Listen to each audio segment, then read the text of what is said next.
Dear student, आज हम online class में बीए पार्ट प्रथम के फिजिकल ज्योग्राफी प्रश्न पत्र की बात करेंगे।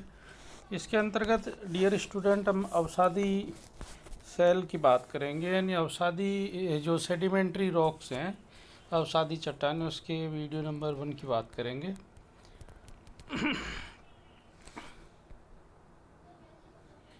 अवसादी चट्टान का निर्माण अवसादों के एकत्रीकरण के फलस्वरूप होता है। यह शब्द सेडिमेंट्री लैटिन भाषा के सेडिमेंटम शब्द से डियर स्टूडेंट लिया गया है, जिसका तात्पर्य होता है नीचे बैठना। वास्तव में चट्टान चूर्ण के एकत्र होकर नीचे जमा होने से ही अवसादी सेलों का निर्माण होता है।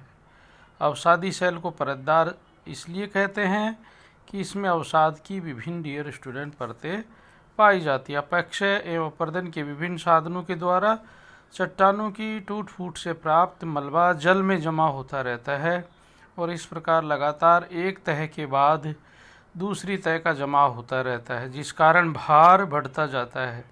बढ़ते भार के कारण विभिन्न परतें संगठित होने लगती हैं तथा अंत में परतदार सेल की रचना पूर्ण होती है।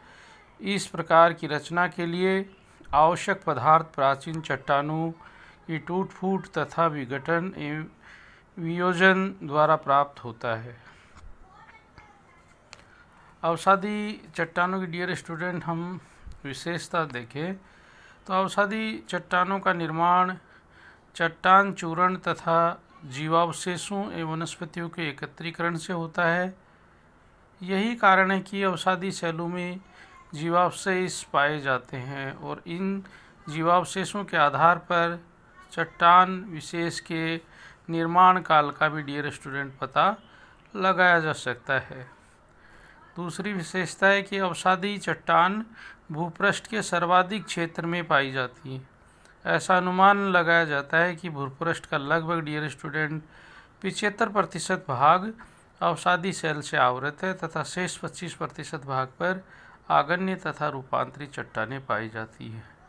यद्यपि अवसादी सेल धरातल का अधिकांश भाग आवृत किए हुए हैं तथा भूपृष्ठ की बनावट में इसका योग केवल 5% का ही है तथा 95% भाग आगन्य तथा रूपांतरित चट्टानों द्वारा बना है। अवसादी सेल का महत्व केवल क्षेत्रीय विस्तार के लिए है, भूपृष्ठ की गहराई के लिए डियर स्टूडेंट नहीं है। तीसरी जो विशेषता है डियर स्टूडेंट वो है अवसादी सेलों में परतें पाई जाती परंतु यह सेल रवेदार नहीं होती है। चौथी विशेषता है अवसादी सेल की तरह आगन्य सेल की तरह अवसादी सेल बड़े बड़े स्थल रूपों जैसे बैतोलित, लैकोलित आदि रूप में नहीं पाई जाती है। अवसादी सेल संगठित हो सकती है तथा असंगठित एवं ढीली भी। चट्टान का संगठन संयोजन तत्व तथा खनिजों के ऊपर आधारित होता है। छठी विशेषता डियर स्टूडेंट की अवसादी सेल क्षैतिज रूप में बहुत कम पाई जाती हैं। पार्श्ववर्ती दबाव के कारण परतों में मोड़ पड़ जाते हैं तथा ये चट्टानें सामूहिक रूप से अपनति तथा अभिनति के रूप में पाई जाती हैं। जब दबाव अधिक होता है तो मोड़ टूट जाता है एवं दरारें डियर स्टूडेंट पड़ जाती हैं। इस चित्र के माध्यम से भी अवसादी चट्टान को समझाया गया डियर स्टूडेंट। सातवीं जो विशेषता है वो है अवसादी चट्टानों की विशेषता, इसमें संधियां तथा जोड़ों का पाया जाना। ये जोड़ खासकर संयोजन तल से लंबवत रूप में होते हैं। आठवीं विशेषता है डियर स्टूडेंट कि अवसादी सेल में दो परतों के संयोजक भाग को संयोजक तल अथवा संस्तरण तल कहते हैं। दो परतों के संस्तरण के सहारे परतों के पारस्परिक अनुरूप संबंध को समविन्यास कहते हैं। जब झुकी हुई परतों के ऊपर क्षैतिज रूप में परतों का जमाव होता है तो ऊपरी परत तथा झुकी परतों के साथ कोणिक झुकाव होता है। नवा है डियर स्टूडेंट नदियों द्वारा बिछाई गई मुलायम पंक मिट्टी अथवा जलोढ़ मिट्टी पर जब सूर्य की प्रखर किरणें पड़ती हैं तो उनमें तरह तरह की दरारें पड़ जाती है और उनका आकार बहुभुज के समान डियर स्टूडेंट होता है। 10वीं विशेषता डियर स्टूडेंट की अवसादी सेल प्राय मुलायम होती हैं जैसे चीका, मिट्टी तथा पंख, परंतु कुछ चट्टानें कड़ी भी होती हैं जैसे बालू का पत्थर। 11वीं विशेषता डियर स्टूडेंट की अवसादी चट्टानें कोमल होती हैं तथा अपरदन का प्रभाव इनके ऊपर शीघ्र पड़ता है। अब डियर स्टूडेंट हम इनकी वर्गीकरण की बात करें तो पहला वर्गीकरण निर्माण में भाग लेने वाले अवसादों के अनुसार। इसके अनुसार इसके 3 प्रकार हैं: यांत्रिक क्रियाओं द्वारा निर्मित, दूसरा है जैविक तत्वों से निर्मित और तीसरा है रासायनिक तत्वों से निर्मित। यांत्रिक क्रियाओं से बालू का पत्थर है, जल में निर्मित बालू का पत्थर है, कांग्लोमरेंट है, चीका मिट्टी है, सेल है और लोयस है।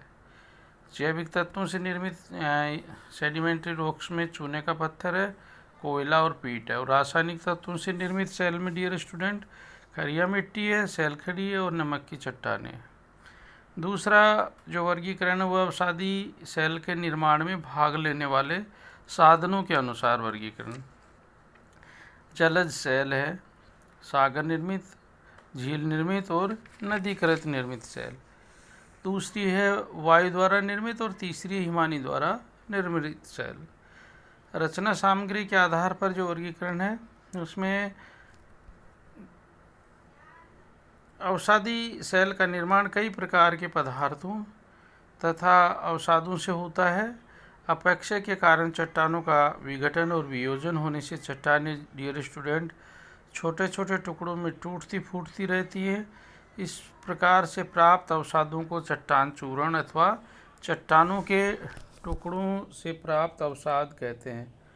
कुछ घुलनशील खनिज पदार्थ जल के साथ मिले रहते हैं और इस प्रकार के अवसादों को घुलनशील रासायनिक पदार्थ कहते हैं। इस तरह के कुछ जीवों एवं वनस्पतियों के अवशेष होते हैं जिन्हें कार्बनिक पदार्थ कहते हैं। इस प्रकार उपयुक्त 3 तरह के पदार्थ चट्टान चूर्ण, रासायनिक घुलनशील पदार्थ तथा कार्बनिक पदार्थ के आधार पर अवसादी सेलों को 3 वर्गों में विभाजित करते हैं: चट्टान चूर्ण से निर्मित, रासायनिक पदार्थों से निर्मित और कार्बनिक तत्वों से निर्मित।